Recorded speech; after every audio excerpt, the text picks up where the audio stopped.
Hello and welcome to Carlos and Lisa. I'm Lisa Remillard. And I'm Carlos Amesco. Nice to have you with us. All right, here's the big question of the day. Tell me. For those of us, anyway.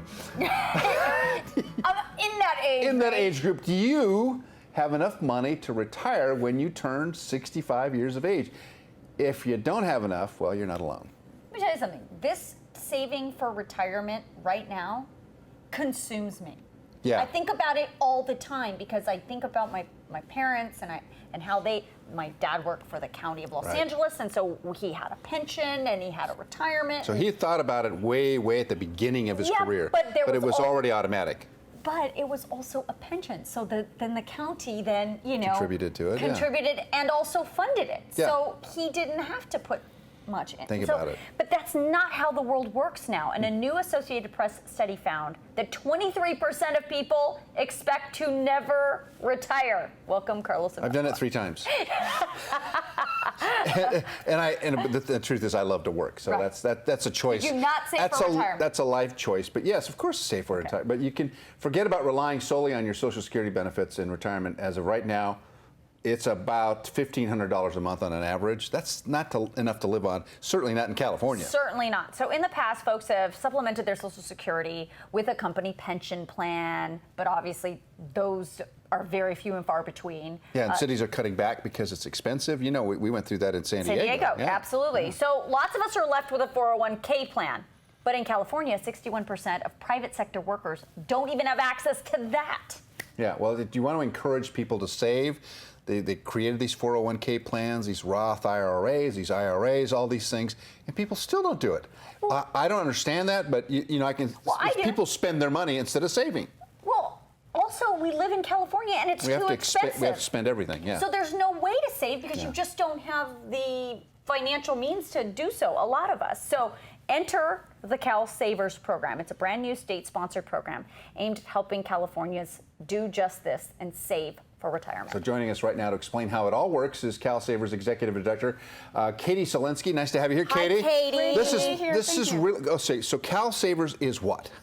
CalSavers is the state of California's brand new retirement savings program for workers in the private sector who don't have that pension or 401k or any way to save. What we were just talking about. Yeah, exactly what you just laid out. Believe it or not, there are 7.5 million hardworking Californians who are in that boat, who don't have a way to save, and they work hard every day, they follow the rules, and they don't have a way to save.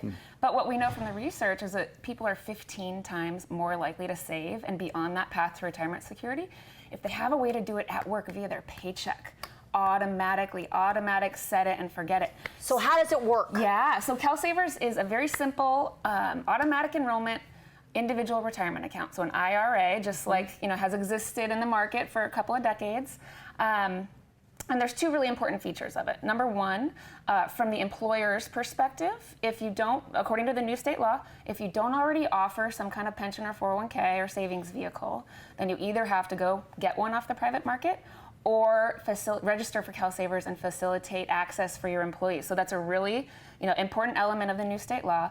And then from the employee's perspective, it's totally voluntary, but it's based on the assumption that a lot of people benefit by a little nudge to do the right thing and get sort of into that savings habit. So it's designed as an automatic enrollment opt-out program. So that if you don't want to participate, you got to opt out. So this is a whole new program. You're building it from the ground up. So this is your baby. You're designing it, and people would say anything designed by government is not necessarily a good thing. Why am I wrong in that?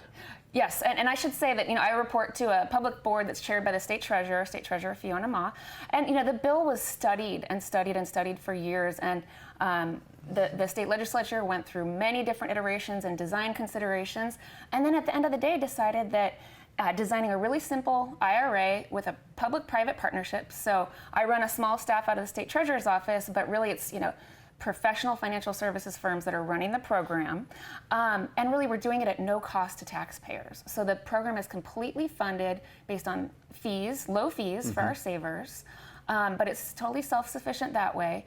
And the state and taxpayers have no liability for investment returns or the fluctuations in the market. So it's a really simple, kind of intuitive program with public oversight, but it's run as a public. I have just a quick follow-up on that. Yeah. does the state have access to my money if I enter this program? No, these are individually owned IRAs. So each person owns their own account. And that means that from day one, they're making their own contributions. There are no employer contributions, and there is no state contribution to this. So it's simply a simple portable low-fee savings account for investment account. But no, these are individually owned accounts. Okay. And we as the program manager have fiduciary responsibility. So we are only allowed to act in the best interest of our participants. Okay, so if somebody's watching right now and they have a job, let's say they make $50,000 a year. Okay, they live here in the state of California, they make $50,000 a year, they work for a small company that doesn't offer a benefits package that includes any kind of saving. What does that person do? What's the first thing they do? So the employer is actually the first step here. So the employer, depending on the size, we have a rollout over the next 3 years based on the employer compliance deadlines, rollout over the next 3 years. So if that employer has more than 100 employees, then by June 30th, 2020, that employer will either need to go get some kind of retirement savings vehicle from the private market or begin facilitating CalSavers. And what happens from the employee's perspective, that person who's making $50,000 a year, they will get a notice from us and it'll say, welcome to CalSavers, and here's all the information, here are your options. If you don't do anything, in 30 days, we're going to automatically enroll you, and you'll begin seeing a 5% payroll deduction into your... Oh, wait, time out. Yeah. You mean to tell me the state of California is going to deduct 5% from my paycheck whether I like it or not? Well, it's... If you're signed up. If you're signed up, No, but you're saying everybody has to be signed up. No, it's totally, completely voluntary for the employee. Yeah, got it. If you don't... Katie, you terrified me for a second. No, I understand. It's totally voluntary. Okay, got it. But what's going to happen is you need to, based on what I said, people need a nudge sometimes, right?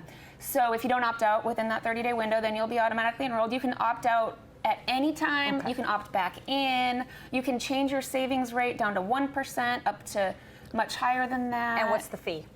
And for the fee for the saver, we're starting out at less than 1%. So there's a range of 5 investment options, and the fee kind of varies based on which one you choose. But if you're in the default setting, the fee at the beginning is at 0.92%. And then that'll go down over time as the program gets to scale. Our fees will go down over time. What's the risk here? There's always a risk with investments. What kind of things, what's the risk assessment, and what do you tell people who are afraid of that? So the first $1,000 is actually defaulted into what we call a capital preservation fund, so a money market fund essentially, and that's intended to, as the name would suggest, preserve the capital. So there's not much exposure. There's less exposure to the market fluctuations there. Right. After that, all subsequent dollars after $1,000 go into what we call a target date fund, and that's just a really popular investment vehicle in the market right now that's based on your age. So if you're really young, it's going to be much more tilted to stocks, and every 5 years automatically it gets tilted more towards bonds. So the idea with that is that it's automatically putting you into an appropriate investment option for your based age on your group. age. But Carlos, to your point, it is. The saver does have all of the exposure to the market risk. And just like any other investment. Like any other investment. And that's how we're able to say that the state has no liability, and the taxpayers, if the market goes down, that person may see, depending on their investment, may see some downside, but when it goes up, they'll see that too. All right. Well, Katie, and if people want more information, they can go to CalSavers.com. And I should say one more thing. In September, we are opening to individual participants. So, I described the process of getting in through your employer, but starting in September, we're opening it up to self-employed individuals, gig workers, any other individual maybe who works for a regular employer but is not a mandated employer. Great. You can just come to our website, link your bank account, and participate. Went to your website. It's very easy to navigate. Yeah. Lots of questions are answered there. It's very well done. I have to say that this is really interesting that you're building this from the ground up, and it looks as clean and elegant as it is, but pay attention to all the details because it's important that you understand all that stuff. Yes, absolutely. Yeah. Thank you so much. All right, Katie. Thank you so great much to for have you coming here. in. Best of luck. Thanks so much. All right, we'll be right back.